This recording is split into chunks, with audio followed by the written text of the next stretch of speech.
meu nome é Igor Hatz e eu estou aqui para participar de mais um Falando de Processo 365, essa grande iniciativa da BDPRO que é capitaneada pelo professor Antônio Carvalho. Conversarei com você sobre um tema que vem trazendo grandes debates, grandes discussões, que é o tema dos negócios jurídicos processuais. Como sabemos, o artigo 190 do atual Código de Processo Civil trouxe a possibilidade de que as partes celebrem antes ou durante o processo negócios jurídicos processuais acerca dos seus direitos, deveres, faculdades processuais, bem como que estabeleçam, mediante esses negócios, modificações procedimentais. Não pretendo aqui falar sobre as questões dogmáticas relacionadas ao tema, mas sim fazer uma breve reflexão acerca das bases ideológicas do direito processual civil, de modo que possamos, ao final, compreender os negócios jurídicos processuais como uma grande ferramenta no sentido de trazer um redimensionamento do problema da divisão de trabalho entre o juiz e as partes do processo civil. Podemos começar essa análise partindo do modelo liberal de processo, que é o modelo de processo que nós vamos verificar, por exemplo, na legislação processual francesa de 1806. Esse modelo liberal de processo, ele obviamente que está ligado diretamente à concepção de Estado que então existia à época. Um Estado reativo, um Estado que em princípio não deveria interferir nas coisas privadas. Isso fez com que se construísse uma noção de processo em que as partes tinham total disposição sobre o processo. E, em contrapartida, no que tange à decisão da causa, as partes não tinham condições de influenciar diretamente essa decisão, na medida em que o juiz também era passivo relativamente ao direito pressuposto. Seja o direito do legislador, no caso do modelo positivista exegético francês, seja no caso do direito que era construído a partir das pandectas na jurisprudência dos conceitos alemã. Se falava então que o processo era uma espécie de coisa das partes. E isso, obviamente, que influencia alguns institutos processuais surgidos naquela época. Por exemplo, a noção de processo do início do século XIX era uma noção de processo como contrato ou quase contrato. A noção de ação estava ligada ainda à chamada teoria civilista da ação. O que acontece? No correr do século XIX, a forma de estruturação e funcionamento do Estado passa a modificar-se. O Estado, que era então um Estado reativo, para usar a expressão de Mirjam Damasca, torna-se gradualmente um Estado mais ativo. Um Estado que passa a interferir nas questões que seriam antes reservadas exclusivamente à iniciativa privada. Isso obviamente que vai influenciar também na fisionomia do processo. Podemos mencionar aqui, por exemplo, a grande obra de Oscar Biloff, Teoria das Exceções Processuais e dos Pressupostos Processuais, publicada em 1868. Biloff, com essa obra, vai modificar aquilo que era a noção conceitual de processo, começando a enxergar o processo como uma relação jurídica de direito público. Uma relação jurídica que compõe-se como um ato de três pessoas, em que você tem aqui a figura do Estado-juiz como sujeito da relação jurídica processual. Nós já estamos passando para um movimento de publicização do processo.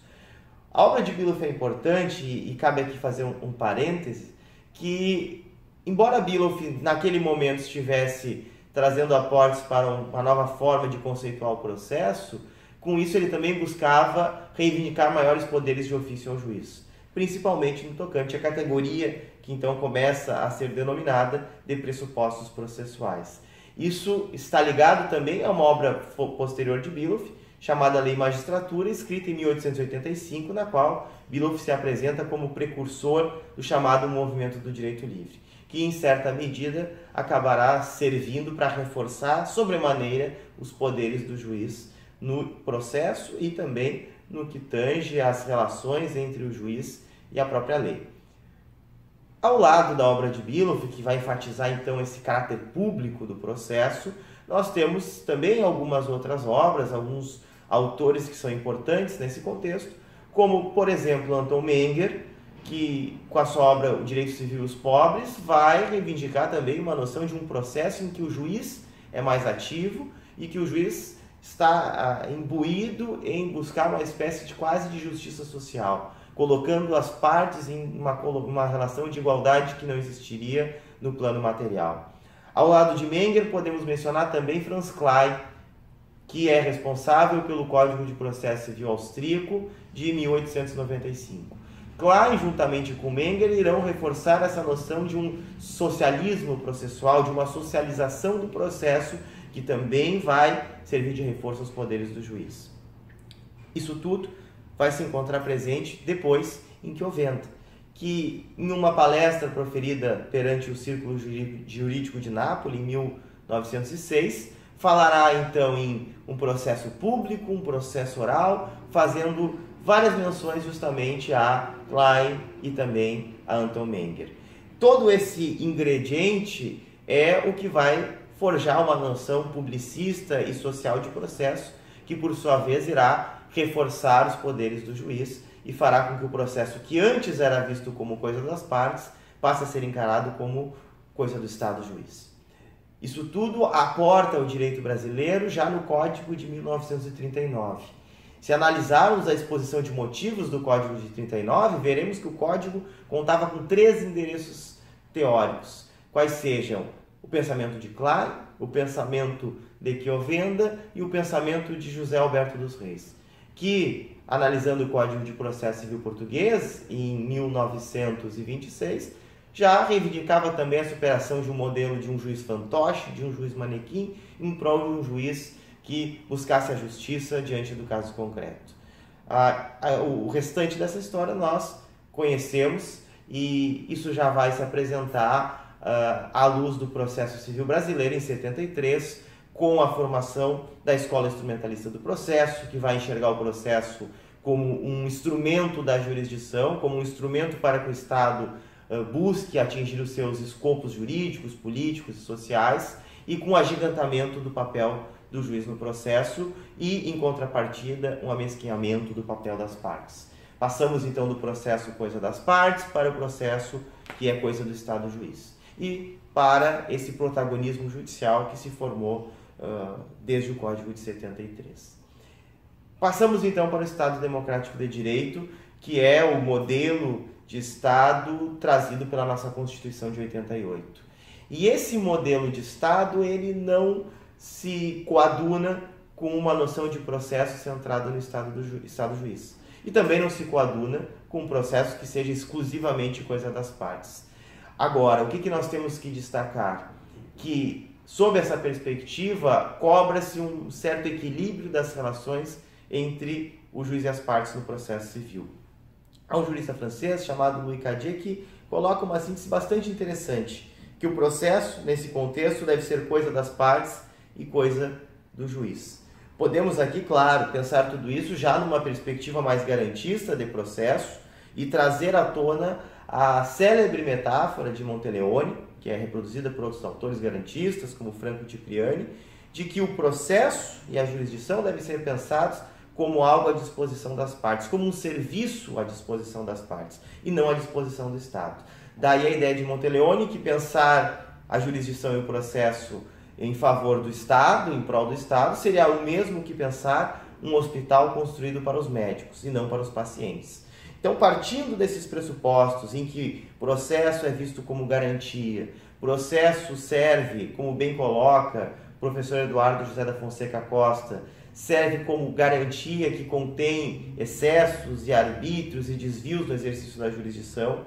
Trazendo tudo isso à tona, o modelo democrático de processo, obviamente, que não pode mais ser pensado sob um modelo em que a centralidade está na figura do Estado-juiz. E aí que vem à tona, então, uma forma de olhar o tema dos negócios jurídicos processuais. Muitos têm se dito que os negócios jurídicos processuais não são bem uma novidade. E talvez isso seja verdade. Nós temos resquícios históricos na legislação, no próprio Código de 73, era possível enxergar negócios jurídicos processuais. Há quem diga, inclusive, que o processo civil romano, na figura da litis contestatio, já contemplava uma espécie de negócio processual.